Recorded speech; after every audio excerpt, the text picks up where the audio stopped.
आज हम बात करते हैं गणेश चतुर्थी, हिंदुओं के एक बहुत बड़े त्यौहार की। ये गणेश जी का जन्मदिन है। ये हमारे देश के विभिन्न राज्यों में अलग अलग तरीके से मनाया जाता है, किंतु एक बात सब में समान है कि ये गणेश जी के जन्मदिन के रूप में ही सब लोग मनाते हैं। ये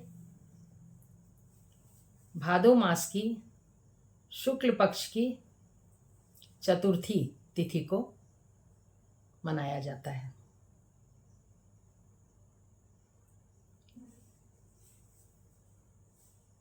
आज इस वर्ष 2024 में 7 सितंबर शनिवार को यह त्यौहार मनाया जा रहा है। यह हमारे देश के महाराष्ट्र और कर्नाटक इन राज्यों में विशेष रूप से मनाया जाता है। वैसे देश के सभी हिस्सों में यह पर्व मनाया जाता है और जो प्रवासी भारतीय हैं वो विश्व के अलग अलग देशों में भी इसको बहुत आनंद के साथ मनाते हैं। इसमें 10 दिन पूजा का विधान है। महाराष्ट्र में आज के दिन प्रतिमाएं सभी घरों में और बड़े बड़े प्रतिष्ठानों में और भी बहुत से पंडालों में लगाई जाती हैं। स्कूलों में सब जगह लगाई जाती हैं। प्रतिमाएं आती हैं, कहीं बड़ी और कहीं छोटी। बहुत ही उत्साह के साथ आज प्रतिमाएं आई हैं और उनका प्रतिस्थापन हुआ है और पूजा हुई है। तो महाराष्ट्र का तो ये तरीका है। अब ये 10 दिन तक पूजा सब सारी विधियों से सभी कुछ चढ़ाते हैं। बहुत ही आनंद के साथ पूजन होता है। रोज़ प्रसाद लगता है और सभी में यह बांटा जाता है। और जगहों में भी इसी तरह से गणेश प्रतिमा की पूजा होती है, किंतु 10 दिन का विधान सब जगह नहीं है। 10 दिन महाराष्ट्र में पूजन होता है। इसका कारण ये है, मान्यता है कि गणेश जी ने लगातार 10 दिनों तक महाभारत को लिखा था और अनवरत बिना रुके लिखा। इससे उनके शरीर पर काफ़ी मिट्टी धूल आ गई, क्योंकि वो स्नान नहीं कर पाए। तो पूरी जब महाभारत हो गई तो फिर वह 10 दिन के बाद उन्होंने स्नान किया था। तो इसी तरह से अभी भी होता है। 10 दिन के बाद इनका विसर्जन कहीं भी जल स्थान में, नदी में, समुद्र में, जलाशय में, कहीं भी इनका विसर्जन मूर्तियों का होता है। बहुत ही आनंद के साथ, बड़े उत्साह के साथ महाराष्ट्र में यह पर्व मनाया जाता है। देश में सभी जगह मनाया जाता है, किंतु महाराष्ट्र और कर्नाटक जैसा उत्साह, अपार उत्साह होता है। गणपति बप्पा मोरिया, अब के बरस तू जल्दी आ, सारे लोग इस भजन को गाते हैं। बहुत ही अच्छा लगता है और बड़ी भीड़ होती है। और 10 दिन के बाद एक बड़े जुलूस के साथ, गाजे बाजे के साथ प्रतिमा का विसर्जन होता है। वो भी कम बड़ा आयोजन नहीं होता है, पूरे प्रदेश में होता है। बहुत बड़ी पुलिस व्यवस्था होती है इसके लिए, भीड़ को रोकने के लिए। काफ़ी उत्साह लोगों में होता है, देखने लायक ही होता है। हमारी फिल्मों में भी महाराष्ट्र के गणेश पूजन का कई जगह जिक्र आया है और बहुत आनंदित करता है हम लोगों को। अन्य स्थानों में भी प्रतिमा आती है और इनका पूजन होता है, भजन कीर्तन होते हैं, भगवान के, गणेश जी के भजन गाए जाते हैं, ढोल मजीरे बजते हैं, आनंद होता है। भगवान को भोग के रूप में मोदक जैसी मिठाई का भोग ज़्यादा लगता है। फल फूल और सभी कुछ चढ़ता है उनको, किंतु मोदक जरूर चढ़ता है, क्योंकि मोदक बालक गणेश को अत्यंत पसंद है।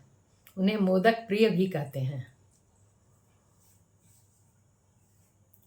इस दिन के बारे में मान्यता है कि चौथ के चांद का दर्शन नहीं किया जाता। निषिद्ध है दर्शन करना। इनका दर्शन करने से मिथ्या कलंक लगने की गुंजाइश ज़्यादा रहती है। तो आज के दिन चांद का दर्शन नहीं किया जाना चाहिए, ऐसी मान्यता है हिंदू धर्म में। बालक गणेश के जन्म की कथा इस प्रकार है। एक बार पार्वती जी को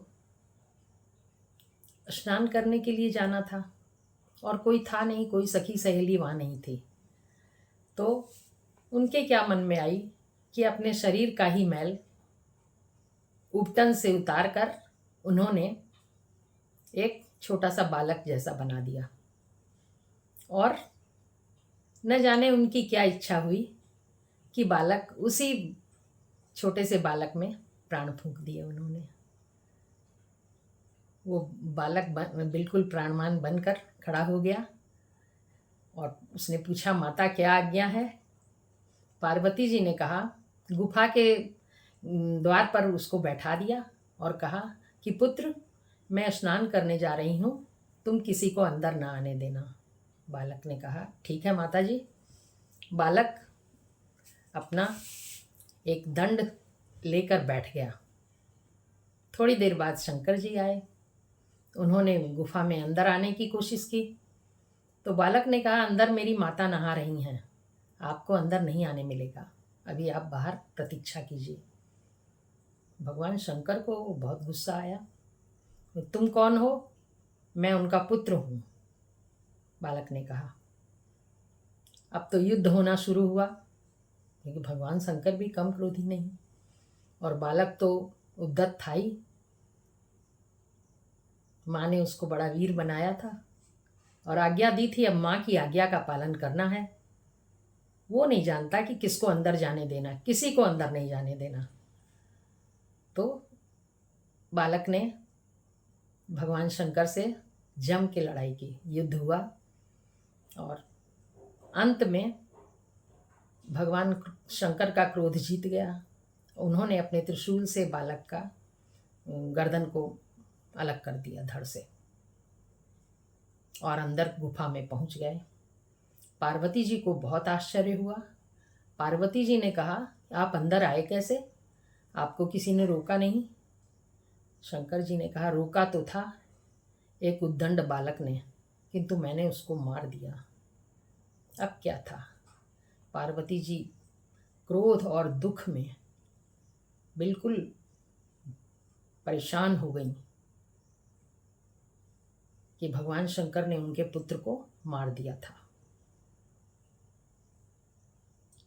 इतनी दुखी हुई कि दुख से उन्होंने संसार में प्रलय करने की सोच ली कि मेरा बालक, मेरा पुत्र मारा गया।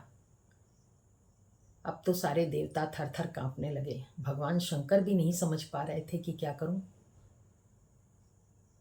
नारद जी की सलाह पर सभी देवताओं ने माता पार्वती की बहुत प्रार्थना की, अनुनय विनय की उनसे कि किसी तरह वह मान जाएं और प्रलय न करें, बड़ी हानि होगी।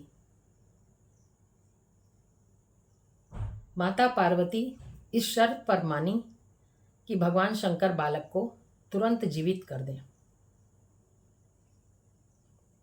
तो बात तो तय हो गई, किंतु बालक के धड़ पर किसका सिर लगाया जाए? सिर कहाँ से आएगा?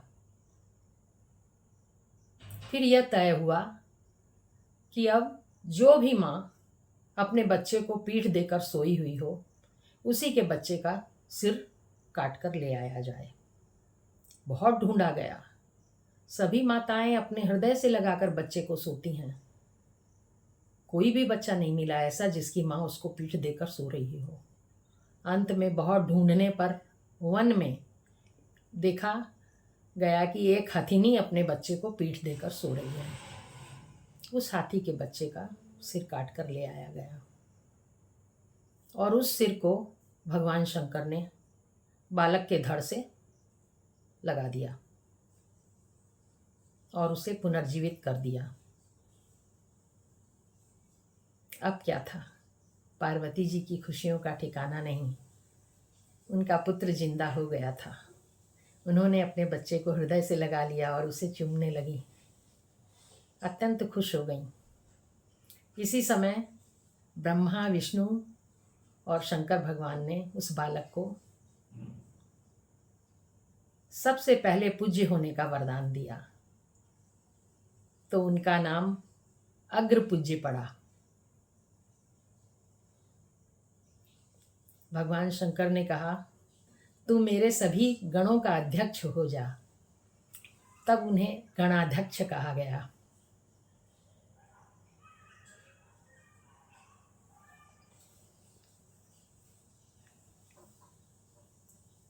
विघ्नहर्ता भी होने का वरदान शंकर भगवान ने उन्हें उसी समय दिया कि तेरा जो पूजन करेगा उसके सभी विघ्नों का नाश हो जाएगा। तू विद्या और बुद्धि, ज्ञान सब कुछ देने में समर्थ होगा। तेरी आराधना जो भी करेगा उसकी सभी मनोकामनाएं पूर्ण होगी। भगवान शंकर ने उन्हें बहुत शक्तिशाली, सर्वप्रथम पूज्य, गणाध्यक्ष, ये सब कुछ बनाकर उन्हें कई वरदान दिए। देवताओं ने भी उन्हें बहुत आशीर्वाद दिए। गण ईश, सभी गणों का ईश, इसलिए उनका नाम गणेश पड़ा।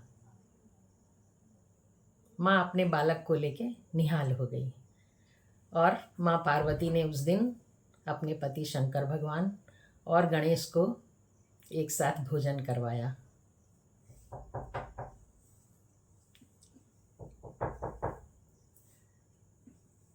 गणेश जी के पूजन के लिए कई चीज़ें प्रसिद्ध हैं। गणेश जी को अगर 21 दुर्वा,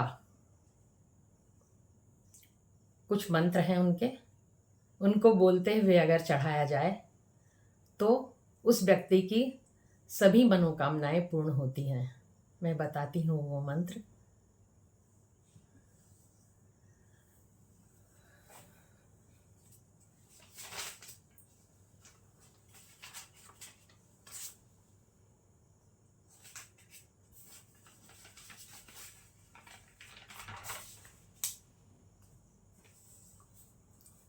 इक्कीस दुर्वा को एक साथ लेके उसमें से दो दो दुर्वा एक एक बार चढ़ाई जाती है।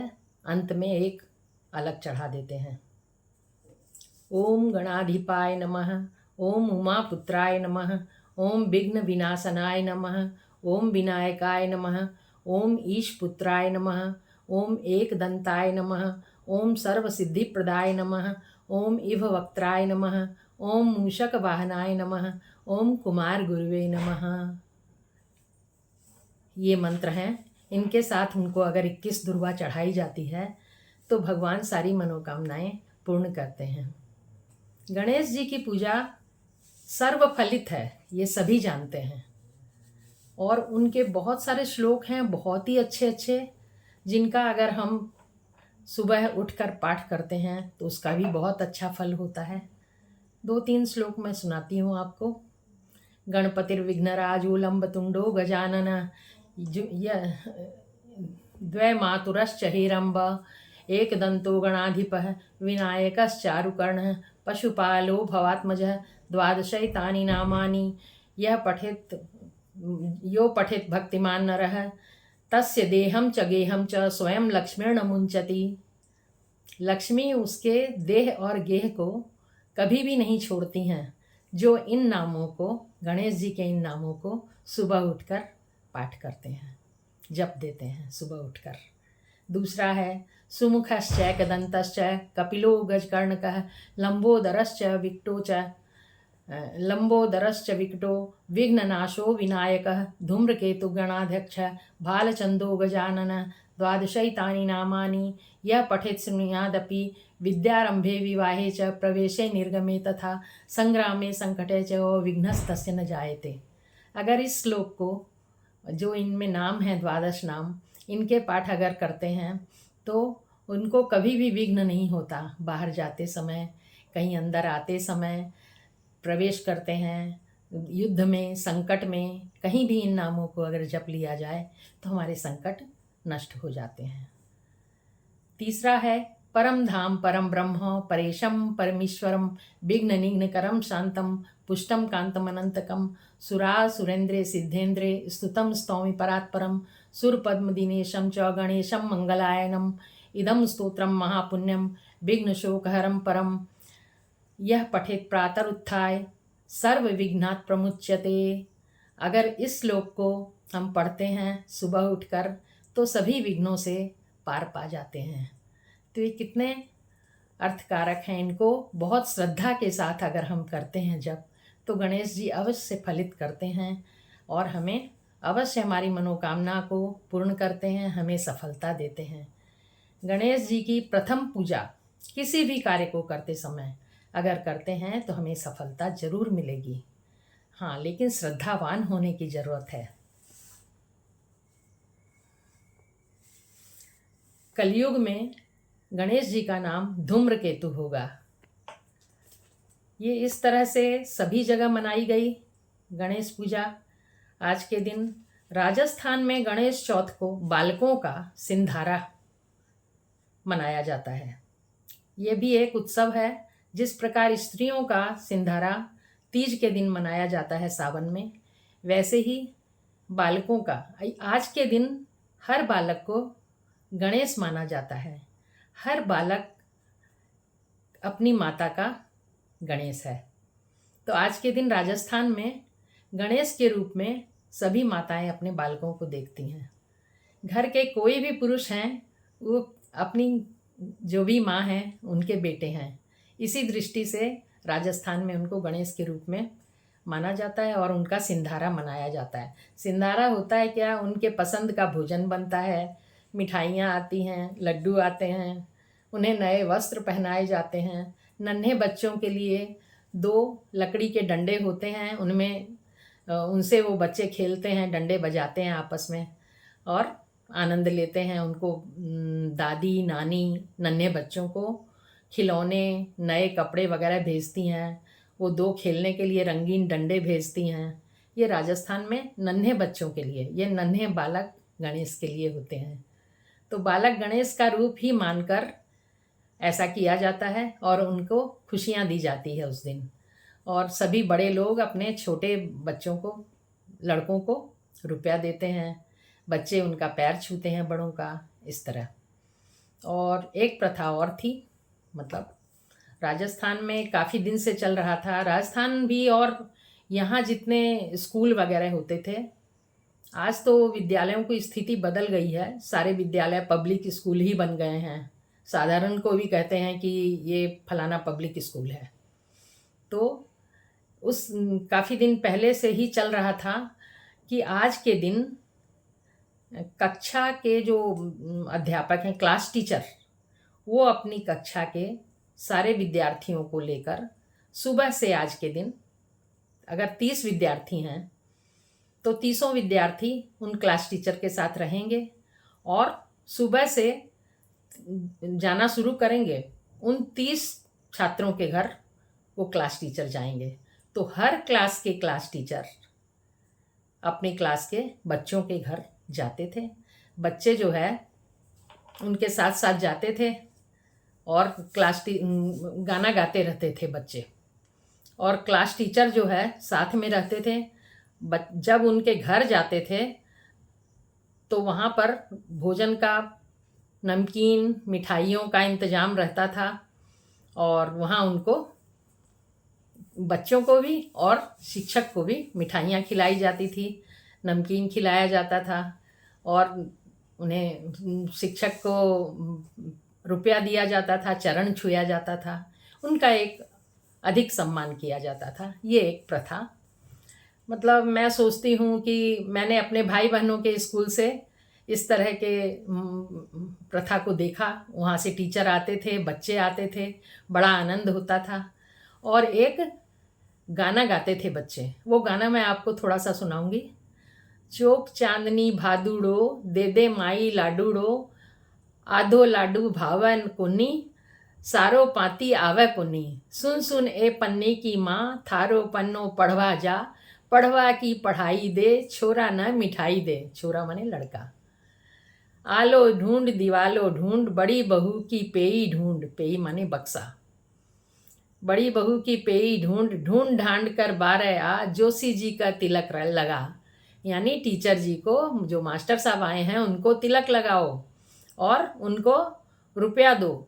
लाडूड़ा में पान सुपारी, जोशी जी रह हुई दिवाली। जोसन जी न तिलियां दे, छोरा न गुड़धानी दे। गुड़धानी एक मिठाई का नाम है। ऊपर ठंडो पानी दे, मतलब ये जो बच्चे आए हैं उनको मिठाइयाँ खिलाइए और पानी पिलाइए। ये बच्चे गाना गा रहे हैं।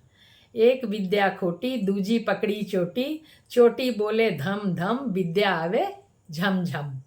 गणेश चतुर्थी की बहुत सारी शुभकामनाएं आप लोगों को। और इस तरह का ये गीत जो है ये बच्चे गाते थे राजस्थान में। और राजस्थानी लोग जो और भी भारत में जो स्थान है, जैसे मैं तो बिहार से हूँ, तो बिहार के भी स्कूलों से आते थे बच्चे और टीचर्स, और इसी तरह उनका सम्मान किया जाता था, उनको चरण छुआ जाता था, उनको मिठाई नमकीन और अच्छी अच्छी चीज़ें खिलाई जाती थी, चरण छुए जाते, रुपए दिए जाते। एक अलग ढंग का आनंद होता था।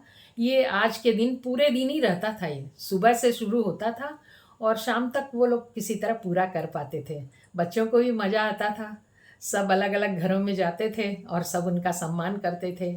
सब लोग उन बच्चों को प्यार करते थे। तो एक उनको गणेश के रूप में ही देखा जाता था। असल बात ये है। तो ये आज गणेश चौथ का इस तरह का भी प्राविधान देखा हुआ है मेरा।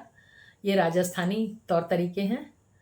तो इस तरह से मैंने देखा कि अपने घरों में जो है काफ़ी मनाया जाता है गणेश चतुर्थी जी को दिल से।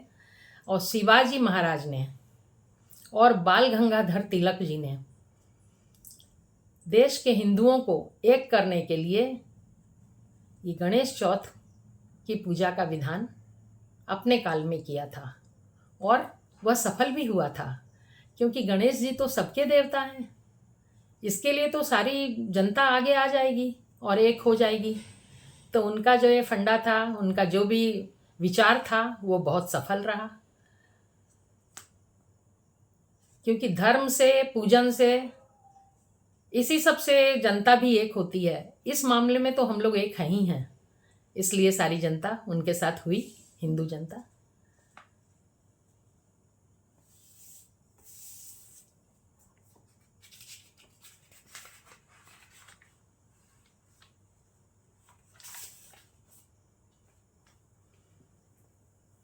अब हम चलें, आज के दिन को खुशियों के साथ मनाएं और आप लोगों को पुनः गणेश चौथ की बहुत सारी शुभकामनाएं।